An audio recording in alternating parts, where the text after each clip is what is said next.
Okay, whoa. You gotta bring that shit back. It's good to have you with us.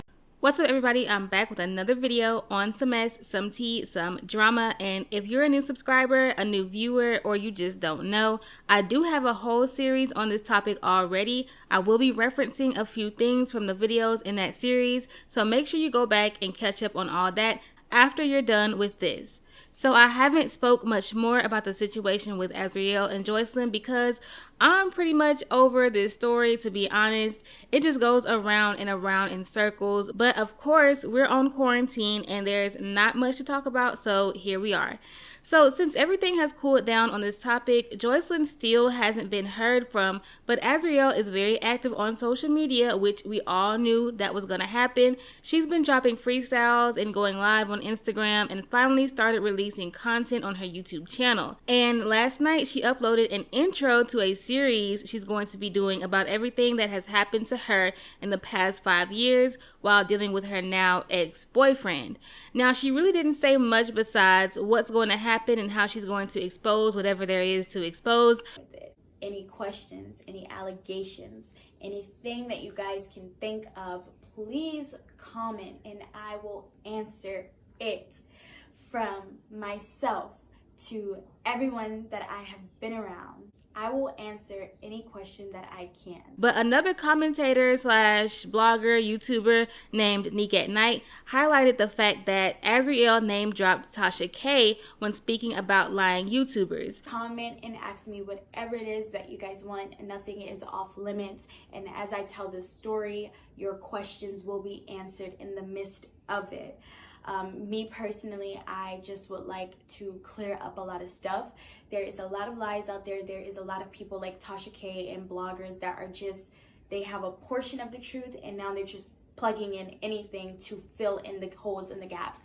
And no offense to any other YouTuber out there, I support how you have to get your coin, whatever, bada boom, bada bing, but you cannot poke holes and fill in your theory for my story when you have not witnessed it, when you have not been there. You were not there at all. You have no idea what I've endured.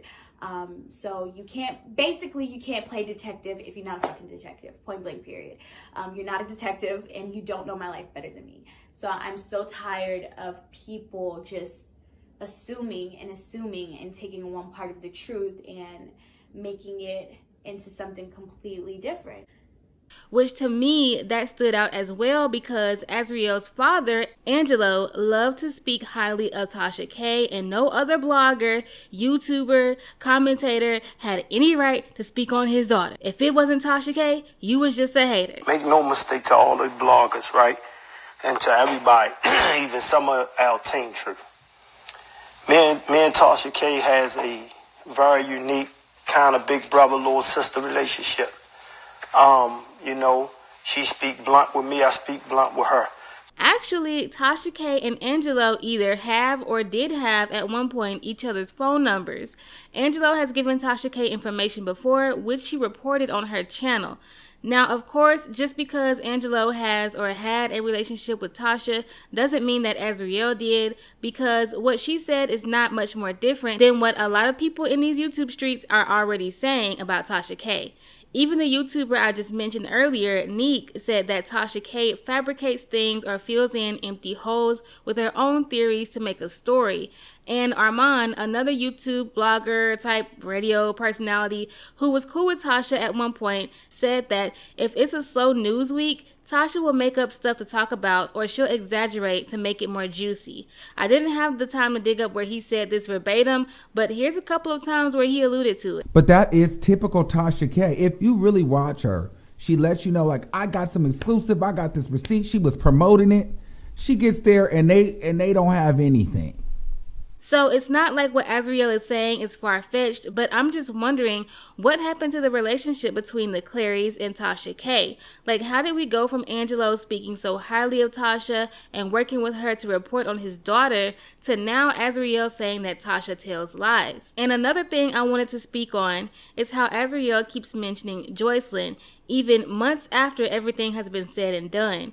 Azriel has been posting photos of her and Joycelyn together, talking about how much she misses Joycelyn, and even in a recent live, a commenter asked Azriel how did she get the courage to finally leave him, and she claims that she got the courage to leave by seeing how Joycelyn was being treated, and her whole reason for ever even going back to Chicago was to save Joycelyn. What made me walk away was the way that Rob was treating Joy, and I really didn't bring this up to talk about him, but the way he was treating Joy, he was using her, he was lying to her, and she always has wanted that from him, and now she has it. Unfortunately, she can't see that it's not real love, and that's what I came back to Chicago to solely tell her, and went left, and I mean, there's nothing I can do about it. Of course, she loves a man, and when there's abuse involved, there's just no way out of it. Like, there's just no way out of it. But that's just a weird statement given the fact that there was a filming crew there, and then Azriel called the authorities on Joy, which was a call that got her locked up. So Joycelyn's situation was only made worse. And let me just give my 2 cents on Azriel and her father speaking about bloggers, YouTubers, commentators, always talking about her and filling in holes and stuff like that. Now, me personally, I don't make up stuff. I go through, I do my research, I present my research in a storytelling format. I go all the way back to the backstory that's relevant, give all the back end tea, and then give what's going on now, and then tell y'all to tell me what y'all think in the comments. A lot of times I don't even give my opinion, because for me, I know that there are things that we don't see. I know that there's his side, her side, the truth. In this case, his side, her side, her side, her side, her side times 100, because I don't know how many women are included in this mess at this point. And I've spoken before, actually, in the video that I did about the YouTuber Bree Hall when she got dragged into this mess. I spoke about how it's very important that we make sure we double check, triple check that what we're saying is correct, and that we come back as bloggers, YouTubers, whatever, if we get something wrong and say, hey, we was wrong. Because I know that if I was in Azriel's position or any other person that I've spoken about, I wouldn't want somebody just up here giving off their opinions as if it's fact, giving off what they think of me as if that's who I really am. I just feel like that's wrong. So I do agree with Azriel on that. But what I disagree with is that let's keep it 100% real. If we weren't talking about you, the YouTubers, the blogs, the Shade Room, the TMZ, you really wouldn't be known. I mean, I'm not saying that you couldn't come out at another time and try to be a singer, a rapper, or whatever you want to do.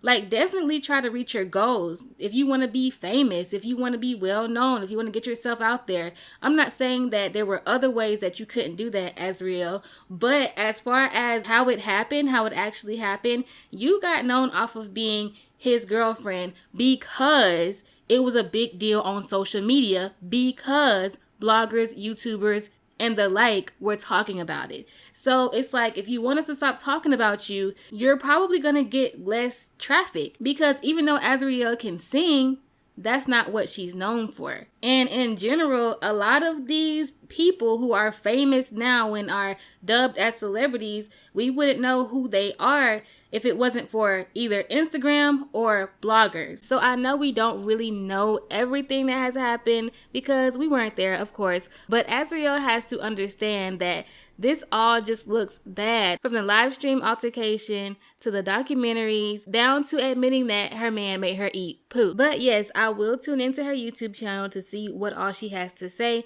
because she does have her own truth and her right to tell it. But I don't know how many more videos I will do on this topic. So just know that it will come to an end soon. I realized that I haven't really made a video going into detail about my own opinion about everything that has happened.